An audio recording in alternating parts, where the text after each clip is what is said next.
ये खलबली ही उनकी उपलब्धि है। इस पर सुधांशु जी छोटा सा एक लाइन का सर। देखिए, हाँ। खलबली नहीं है। हाँ। सिर्फ एक लाइन राहुल गांधी रोज रुक जाइए सुधांशु जी, आप जवाब दीजिएगा। रागी साहब एक लाइन का जवाब दे। देखिए, खलबली नहीं है। हाँ, क्या है? राहुल गांधी रोज मजाक के विषय बनते जा रहे हैं, सबसे बड़ा दुर्भाग्य है। लेकिन जो उनके जो प्रवक्ताओं की जो चाटुकार परंपरा है, उनको ये समझ में नहीं बात आ रही है कि देश की जनता जो है, नेता की कोई प्रशंसा करेगा तो चाटुकार हो गया। आप नहीं कर रहे हैं या सुधांशु जी नहीं कर रहे हैं क्या? मैं मानता हूं ये उनकी मजबूरी है, मैं बिल्कुल चाटुकार नहीं कहिए ना, शब्दों को समझ के मैं विड्रॉ कर रहा हूं। लेकिन जो ठीक है, मैंने एक्सेप्ट कर लिया, मैं अपनी बात कह दूं, बहुत जल्दी से अपनी बात कह दूं। राहुल गांधी जब जब मुंह खोलते हैं तब तक वो मजाक के विषय बन जाते हैं। वो लगते हैं, जैसे मैंने ऐसे नहीं कहा कि वो एंटरटेनमेंट है। यदि वो प्रेस कॉन्फ्रेंस करें तब भी कोई ऐसी गंभीर बात नहीं करेंगे। जब आपने देखा कि अपने कहा आप शिव जी को पढ़िए, अरे भाई, यानी मुझे लगता है राहुल गांधी वेद पुराण उपनिषद पढ़ करके बैठे हुए हैं क्या? इनसे हिंदू धर्म में आदमी सीखेगा? वो उनको लगता है कि वो जो कह रहे हैं वो बड़ा गंभीर बातें कर रहे हैं, लेकिन वो हंसी के पात्र होते हैं। बीजेपी की खलबली ही उनकी उपलब्धि है। इस पर आपका जवाब। अंजना जी, जहां तक खलबली की बात कही राशि जी, तो मैं राहुल गांधी जी की बात का समर्थन करना चाहता हूं। सही कहा उन्होंने, देश पुजारियों का देश नहीं है, कांग्रेस की नजर में पुजारियों का देश नहीं है, जॉर्ज पुनिया जैसे पादरियों का देश है, जो ये कहते हैं कि मैं इस धरती को इतना अपवित्र मानता हूं कि जूता पहन के चलता हूं कि टच ना हो जाए। कांग्रेस की नजर में देश मौलवियों का देश है, पुजारियों का नहीं है। क्योंकि मौलवियों को क्या मिलता है? मदरसे भी मिलेंगे, वक्फ बोर्ड भी मिलेगा, मुस्लिम पर्सनल लॉ बोर्ड भी मिलेगा, सरकारी खजाने से तनख्वाह मिलेगी, इसके अलावा जरूरत पड़ने पे तो शरीयत की पनाह मिलेगी और पुजारियों को ठेंगा मिलेगा। तो उन्होंने अपने हिसाब से राजनीतिक दृष्टि से एक सुविचारित वक्तव्य दिया है, जो उनके उस वोट बैंक के लिए बहुत आवश्यक था। जो एक एंटोनी जी ने कहा था कि अल्पसंख्यक तो हमारे साथ है, तो पहले उसको सेट किया, फिर उसके बाद उन्होंने क्या कहा था एक एंटोनी साहब ने, अब मंदिर भी जाना पड़ेगा, टीका भी लगाना पड़ेगा, तो वो भी करके दिखाना है। और दूसरी बात मैं पूछना चाहता हूं, आज स्वर्ण मंदिर में गए थे, तो स्वर्ण मंदिर है ना, मंदिर में अरदास या पूजा करने के लिए जाते हैं, तपस्या करने के लिए जाते हैं? बताइए, तो काहे गए थे फिर वहां? अभय जी, और देखिए, इससे पहले उन्होंने महाआरती भी की है बीते दिन, एक दिन पहले। अंजना जी, वही तो मैं कह रहा हूं ना, समूचे देश को आपके शो के माध्यम से ये बात बता दूं, रोज भारतीय जनता पार्टी का हर प्रवक्ता टेलीविजन पर झूठ बोलता है। इतिहास साक्षी है, कांग्रेस पार्टी की सरकारों ने यह प्रावधान किया था, देश के समूचे शासकीय संधारित मंदिरों के लिए मंदिरों के पुजारियों को न सिर्फ मानदेय मिलता था, कई एकड़ जमीन मंदिर के साथ उनके परिवार के भरण पोषण के लिए दी जाती थी, जो आज भी मौजूद है। और सारे कांग्रेस शासित प्रदेशों ने उन पुजारियों का मानदेय 3-3 गुना बढ़ा दिया। आपने दशकों से जो कांग्रेस पार्टी के समय छोड़ा गया था, वही मानदेय पर गुजारा आज भी पुजारी कर रहे हैं, और सिर्फ मोदियों का प्रलाप यहां पर आप आलाप रहे हैं। क्या है राम राज्य की अवधारणा जिस पर कांग्रेस पार्टी और राहुल गांधी जी चल रहे हैं? जासु राजप्रिय प्रजा दुखारी, सोई नृप अवसि नरक अधिकारी। जिस राजा के राज में प्रजा को दुख भोगना पड़े, वो नरक का अधिकारी होता है। भगवान प्रभु श्री राम के मूल मंत्र क्या थे उस कुल के? वचन की मर्यादा और न्याय। आप रोज वचन तोड़कर सत्ता का भोग करते हैं, और न्याय जिसके साथ कांग्रेस पार्टी खड़ी रही। आप मंदिर का आरोप कांग्रेस पार्टी पर लगाते हैं। कांग्रेस पार्टी ने कहा था हम राम राज्य के न्याय की मर्यादा के साथ खड़े हैं, जब भी न्यायालय फैसला देगी हम उसको आत्मसात करेंगे। आपने क्या कहा देश को?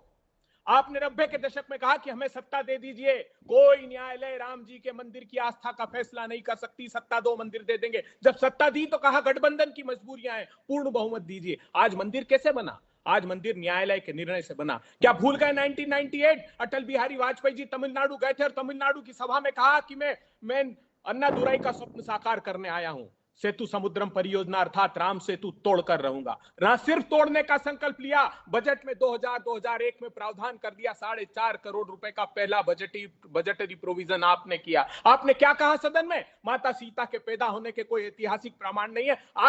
आज राम सेतु को भी आपने नकार दिया। तो आप ये छद्म वेश धारण मत करना बंद कर दीजिए। कांग्रेस पार्टी भगवान प्रभु श्री राम की न्याय की मर्यादा के साथ खड़ी है। कांग्रेस पार्टी हिंदू धर्म की और सनातन धर्म की उस मर्यादा के साथ खड़ी है जिसमें भगवान शंकर जब हिंदू धर्म को प्रतिबिंबित करते हैं तो समुद्र मंथन के दौरान कालकूट नाम के विष को कंठ में धारण करते हैं ताकि सृष्टि का नाश बचाया जा सके। आप विश्वमन करके सांप्रदायिक उन्माद फैलाकर सिर्फ सत्ता चाहते हैं। भगवान श्री कृष्ण की तरह हिंदू धर्म को कांग्रेस पार्टी अपनाती है, जो चीर को प्रदान करते हैं। चीर हरण करने वालों के साथ भारतीय जनता पार्टी की तरह कांग्रेस पार्टी नहीं खड़ी रहती। राहुल गांधी उनके न्याय की लड़ाई लड़ते हैं, सुधांशु त्रिवेदी जी। इसीलिए तो राहुल गांधी जी कहते हैं कि उस प्रशस्त मार्ग पर मैं चलना चाहता हूं। मैं राष्ट्रीय स्वयंसेवक संघ से पूछना चाहता हूं, बड़े आपने गान की बात की, एक 10 सेकंड, आपने बड़े बड़े गान की बात की।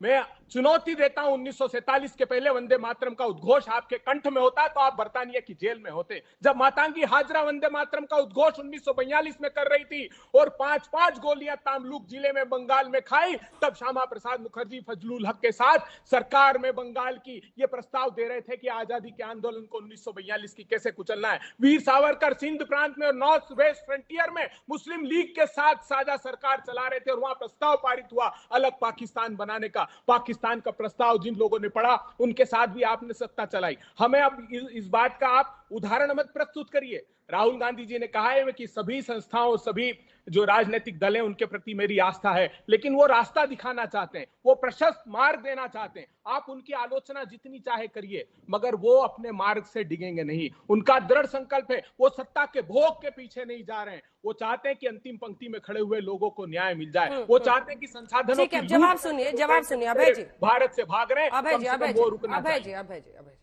सुधांशु। इनके से 2 फैक्ट में उत्तर देता हूं। पहले तो कांग्रेस के प्रवक्ता कैसा झूठ बोलते हैं। अरे भाई, जिन मंदिरों को आपने सरकारी संपत्ति बना दिया उनको तो देना ही पड़ेगा ना, पर एक भी मस्जिद है जो सरकारी संपत्ति है? बगैर सरकारी संपत्ति हुए किसी को सरकार से तनख्वाह मिलती हो तो बताइए। वक्फ बोर्ड में आपने मौलवियों को वो पावर दे रखी है कि वो डीएम और एडीएम को सीधे आदेश कर सकते हैं। मैं चुनौती से पूछता हूं, आउट ऑफ गवर्नमेंट सिस्टम कोई ऐसा उदाहरण बताइए जिसमें डिस्ट्रिक्ट मजिस्ट्रेट को सीधा ऑर्डर दे सकता हो।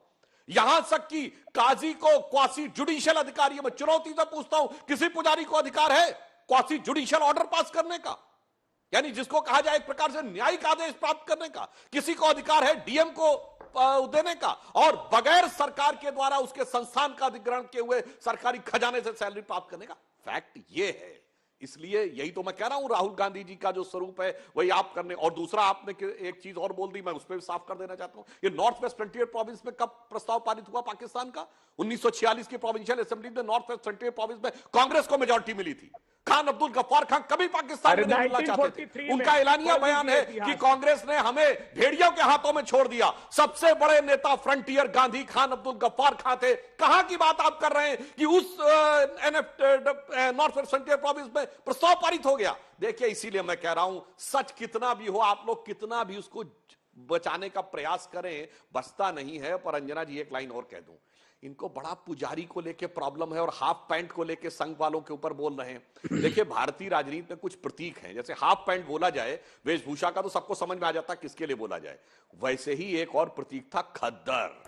खद्दरधारी बोला जाए तो सबको समझ में आता था कांग्रेसी के लिए बोला जा रहा है। एक बहुत बड़े अच्छे शायर हुए हैं अयोध्या के, तो फैजाबाद नाम था, रफीक सदानी। उन्होंने एक बड़ी अच्छी लाइन बोली थी कि सारा सांप्रदायिक जो जमाव है वो क्या कांग्रेस के नेता करते थे। उन्होंने एक लाइन कही थी, न तो नमाजी न तो पुजारी, यानी आपका दोनों में से किसी लेना देना नहीं है। न तो नमाजी न तो पुजारी, तुम ही शिकारी तुम ही मदारी, जियो बहादुर खद्दरधारी। ये आपने 50-60 साल जो किया, ये एक सामान्य भाषा में बोलता हुआ कवि ये बता रहा है। और दुर्भाग्य की बात यह है कि अब जो जो देश जागरूक होता चला गया, वो सारी चीजें लोगों के सामने स्पष्ट रूप से आती चली गई। और पुनः मैं कह रहा हूं, जो जो डेमोक्रेसी मैच्योर हुई, जो जो मीडिया स्वतंत्र हुआ, जो जो जुडिशरी स्वतंत्र हुई, जो जो देश में साक्षरता बढ़ी, त्यो तो भारतीय जनता पार्टी का प्रभाव बढ़ा, कांग्रेस का प्रभाव कम होता चला गया।